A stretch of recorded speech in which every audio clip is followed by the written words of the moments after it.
ለመንግስቱ ኃይለማርያም እኮ ከፍተኛ የመግደል ሙከራ የተደረገበት የለም ታውቃላችሁ።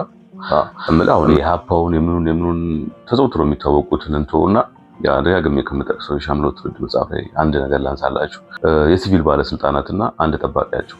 ለምሳሌ የሲቪል ባለስልጣኑ ከፍተኛ ባለስልጣን ናቸው፣ ኃይሉ ይመኑ ይባላሉ። እና በቃ መረራቸው። ሰውየው ጦርነት አያውቁም ቢባሉ ቢመከሩ ሰውየው ኢኮኖሚስት ናቸው ምናምን ገባ። ቀን ሰውየውም አገለዋለሁ ብለው በቃ ያውጠነጥናሉ ለረጅም ጊዜ ማለት ነው። እንዴት አርገለገለም ይላሉ። የፋሲካ ሲደርስ ሻምበል በቃ እኔ ነው ቴኒስ የሚጫወቱበት ቦታ አለ፣ እዛም ቢሆን እገለዋለሁ እንደዛ ያለ ሳይሆን ቀረ ማለት ነው።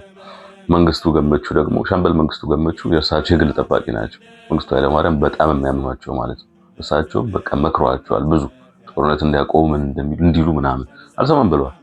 እሳቸውም ለመግደል አስበው ነበር፣ ሁለት የቅርብ ሰዎቻቸው ማለት ነው። ግን ሊሳካላቸው አልቻለም ሁለቱም ሰዎች። ከዛ ያው እንደምታውቁት ግንቦት 1383 ላይ ወደ ዚምባብዌ ሄዱ መንግስቱ ኃይለማርያም አይደል። ከዛ ግን እነዛ ሰዎች በሚያስገርም ሁኔታ ህይወታቸው አለፈ፣ በቃ ሁለቱም ማለት ነው።